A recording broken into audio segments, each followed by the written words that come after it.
Brought to you by Techno Camon 30 series.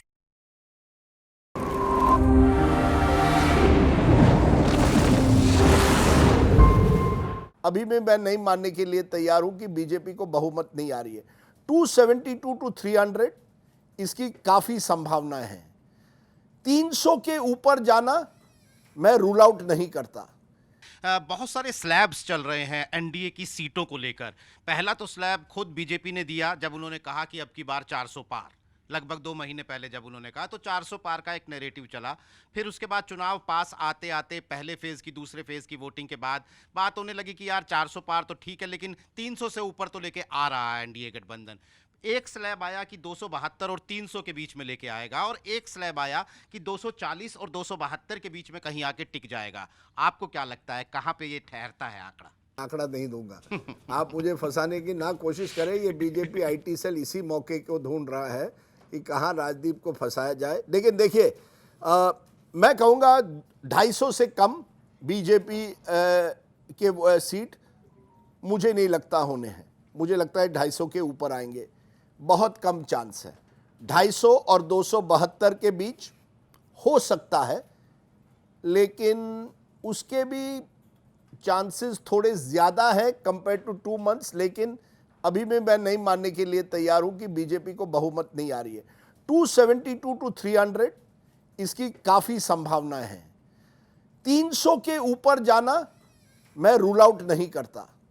देखिए, BJP जैसी party और मोदी जी जैसे व्यक्ति आप देखेंगे, या तो वो बड़ी जीत हासिल करते हैं या वो बिल्कुल कहीं किनारे हो। वो बीच का रास्ता, ये जो कांटे की टक्कर बीच का रास्ता, इसमें मैं नहीं मानता। ये मोदी जी को मैंने बहुत सालों से परखा है, और मुझे अभी भी याद है 2002 का गुजरात का चुनाव हुआ था, और तब एक रात पहले कमलनाथ जी का फ़ोन आया। वो गुजरात के कांग्रेस की रणनीति संभाल रहे थे, और उनका फ़ोन आता है, कहता है राजदीप जी कितने सीट दे रहे? तो मैंने कहा सर, मुझे लगता है मोदी जी बड़ी आसानी से जीत रहे, 2/3 बहुमत आएगी। तो you want to bet dinner कि मैं कह रहा हूं कांग्रेस जीत रही। मैंने कहा नहीं नहीं, आप नहीं जाते, हर सीट में कांटे की टक्कर है। तो मैंने कहा ठीक है सर, मैं कह रहा हूं 2/3। अब मैंने देखा 2/3 आई। एक चुनाव था 2012 का, बहुत कम लोग जानते हैं, गुजरात का वो चुनाव, वहां मोदी जी हार सकते थे। लगातार 2 साल गुजरात में सूखा पड़ा था, लेकिन क्योंकि विपक्ष की रणनीति गुजरात में इतनी कमजोर थी, शंकर सिंह वाघेला, वो तो बीजेपी से ही आए हुए थे कांग्रेस में, वो अपनी उस कमजोरी को ओवरकम नहीं कर पाए और वो चुनाव हार गए। 2017 में भी जब मोदी जी नहीं थे गुजरात में, आनंदीबेन पटेल थी, ऑलमोस्ट बीजेपी हारी थी वो चुनाव, विजय रूपानी को फिर बनाया था। उस चुनाव में बहुत बड़ा चांस था विपक्ष को गुजरात जैसे राज्य में। तो ये ऐसा नहीं है कि किसी को हराना नामुमकिन है, आप हरा सकते हैं, लेकिन मोदी जी जैसे नेता को हराने के लिए आपको बहुत मशक्कत करनी पड़ती है। उनकी स्ट्रैटेजी, उनकी मशीन जो बीजेपी ने बनाई है, मैं जब कहता हूं कांटे की टक्कर में बीजेपी को एडवांटेज इस वजह से होता है, उनकी मशीन है जो बूथ लेवल पर, जो पन्ना प्रमुख है, जिस तरह से वो वहां ऑर्गेनाइजेशन अपना तैयार करते हैं। विपक्ष कई राज्यों में उसका मुकाबला नहीं कर पाती। उनके पास ना साधन है, ना ही शायद उतनी ताकत है या मनोबल है। लेकिन ओवरऑल इसलिए इतने जो आपने आंकड़े दिए, मैं कहूँगा मैं 280, आई थिंक, मैं फिगर नहीं, फिर से मैं फंस जाऊंगा, लेकिन 280 एक ऐसा फिगर है जो मुझे लगता है बीजेपी वहां तक जाएगी। अगर ऊपर चली गई तो कहीं भी जा सकती है, नीचे चली गई तो 250 के नीचे तो नहीं जाएगी। सब आपके उत्तर प्रदेश पर है, आपके करोड़ों, ये उत्तर प्रदेश बड़ा ऐसा राज्य है, कौन जाने क्या होता है वहाँ।